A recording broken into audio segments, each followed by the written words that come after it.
अजीत सिंह पाल जिंदाबाद। जिंदाबाद जिंदाबाद। बहुत बहुत धन्यवाद। आज मुख्य अतिथि आदरणीय श्री अजीत सिंह पाल। जिंदाबाद जिंदाबाद।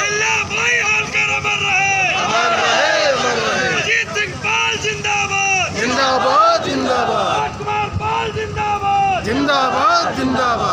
शंकर पाल जिंदाबाद। जिंदाबाद जिंदाबाद। भारत माता की जय। भारत माता की जय। माता अहिल्याबाई होलकर अमर रहे। एक बार इतनी ताकत से बोलिए, लखनऊ तक आवाज जाए आप लोगों की। माता अहिल्याबाई होलकर अमर रहे। माता अहिल्याबाई होलकर अमर रहे। माता अहिल्याबाई होलकर। अमर रहे। आज प्रतापगढ़ में दकिया में भाव पाल साहब का जो कार्यक्रम, इस कार्यक्रम का आयोजक हमारे डॉक्टर साहब पंकज पाल जी, सबसे पहले तो उनको बधाई देना चाहता हूँ। इतने भीषण गर्मी में इतनी बड़ी संख्या में लोगों को यहाँ बैठाल कर रखा है, इसके लिए इनको बहुत बहुत धन्यवाद। और धन्यवाद कि आप लोग भी पात्र हैं, इतनी भीषण गर्मी में आप लोग बैठ रहे हैं हम लोगों को सुनने के लिए यहाँ पर, इसके लिए धन्यवाद।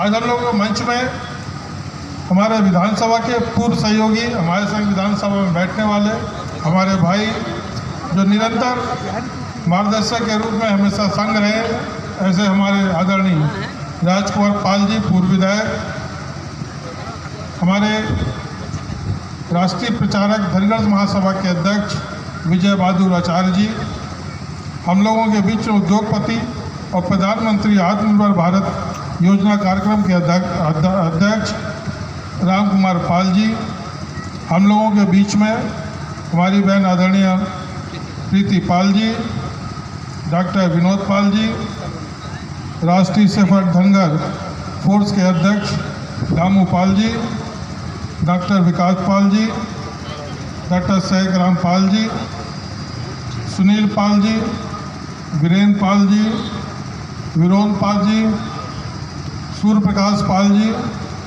अच्छेलाल पाल जी, कृपा शंकर पाल जी, रामपाल जी,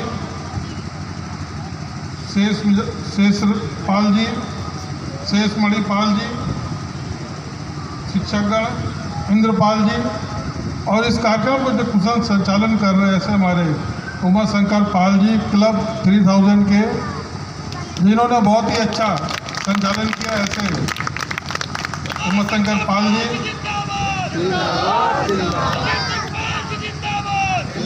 सामने बैठे हुए समाज के हमारे अग्रणी देवतुल समाज के लोगों को मैं बहुत बहुत आभार व्यक्त करता हूं कि आप लोग इतनी भीषण गर्मी में यहाँ बैठकर हम लोग को सुन रहे हैं।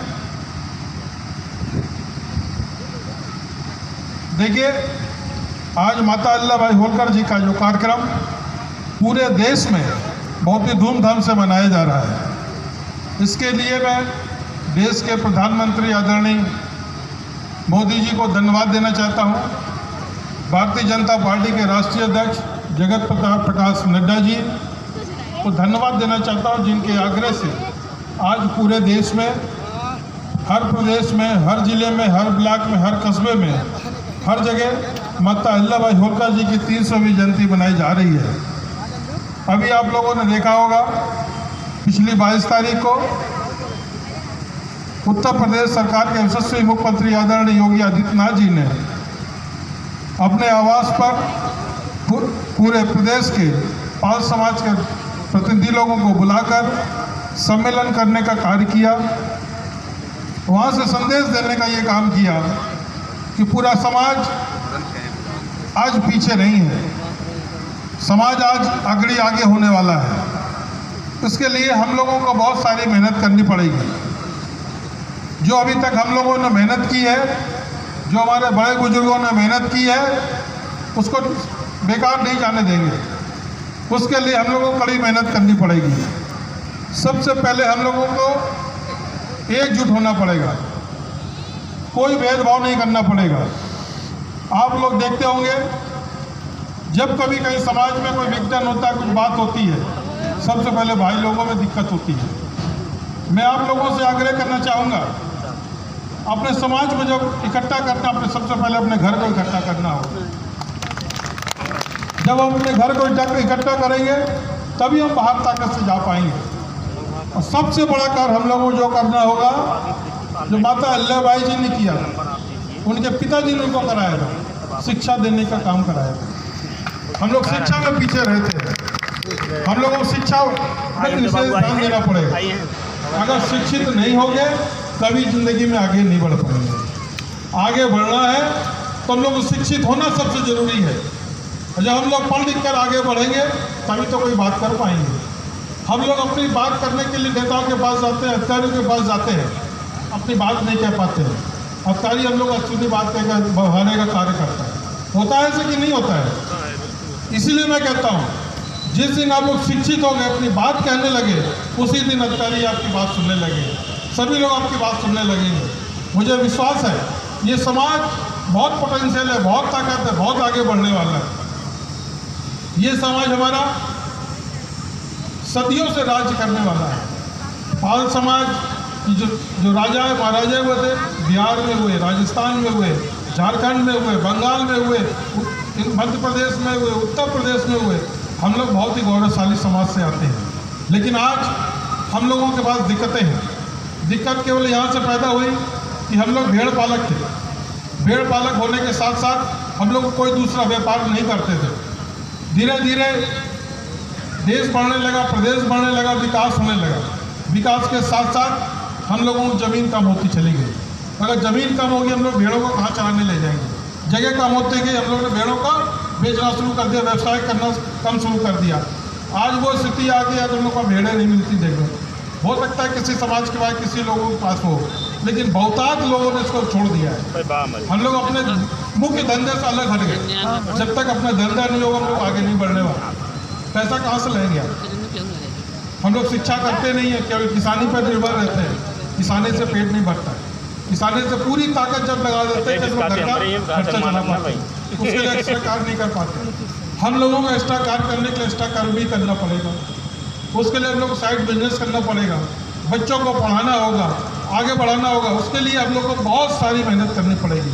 मुझे विश्वास है कि समाज निरंतर बच्चों को पढ़ाने पर ध्यान देता है। मैं अपने खुद को बताता हूँ, मेरे पिताजी ने मुझको पढ़ाया, यहाँ तक कि विदेश में भेजने काम किया। मैंने विदेश में शिक्षा प्राप्त की।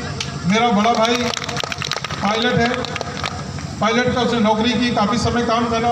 उससे जो बड़े भाई मेरे सबसे बड़े, वो बिजनेसमैन हैं, किसानी काम करते हैं, प्रॉपर्टी का काम करते हैं। हमारे पिता ने शिक्षा हम लोगों की, तभी तो हम लोग आगे बढ़ते हैं। अगर शिक्षा नहीं होती हम लोग के पीछे होते हैं। इसलिए मैं कहना चाहता हूँ, शिक्षा पर विशेष ध्यान दीजिए, तभी आप आगे बढ़ पाएंगे। माता अहिल्याबाई होलकर जी के जीवन से हमें सीख मिलती है।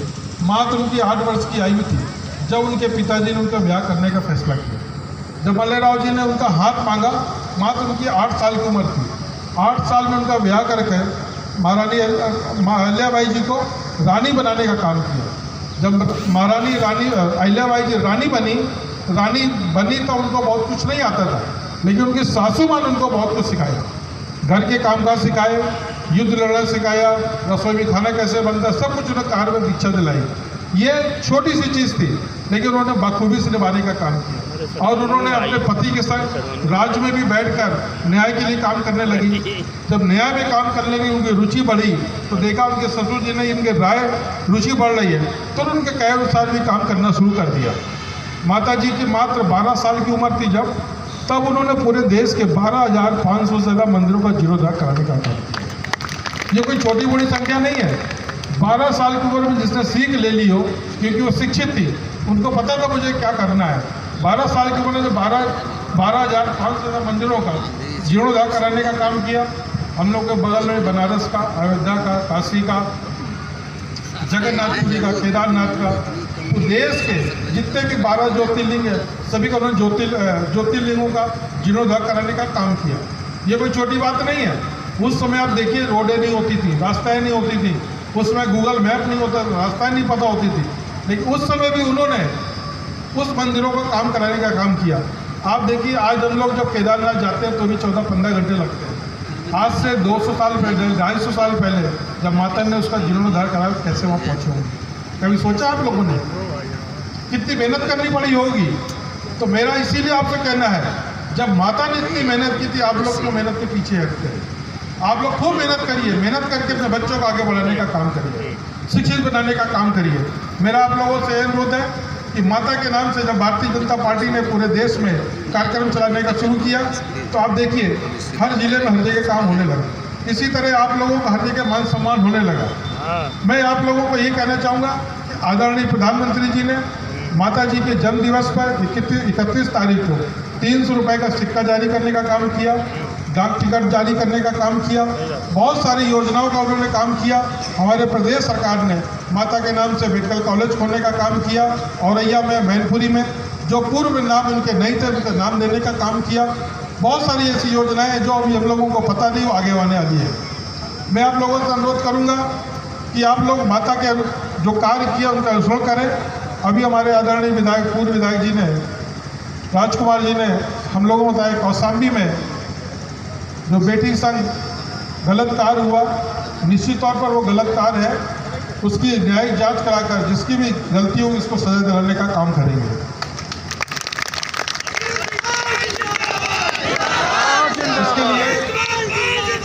इसके लिए माननीय मुख्यमंत्री जी से मिलकर भी बात करूंगा। जो कौशाम्बी के जो पीड़ित लोग हैं उनको कल मैंने लखनऊ बुलाया है। कल वो लखनऊ में मेरे ऑफिस आने वाले हैं। ऑफिस आने के बाद बात करके जो भी होगी यथासंभव उनकी सहायता कर उनका सम्मान दिलाने का काम करेंगे। मैं आपको विश्वास दिलाना चाहता हूँ, मेरे रहते हुए किसी भी समाज के आदमी को कोई दिक्कत होने नहीं दूंगा, ये आपको मैं विश्वास दिलाना चाहता हूँ।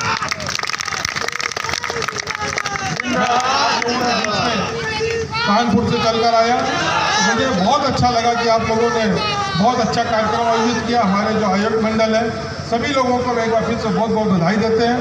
आप लोग इतनी धूप में जो बैठे हुए हैं इसके लिए आपके बहुत बहुत बधाई के पात्र हैं। इतनी भीषण गर्मी में आप लोग बैठकर मुझे सुना, इसके लिए आपको बहुत बहुत धन्यवाद। जय भारत। बहुत बहुत धन्यवाद आदरणीय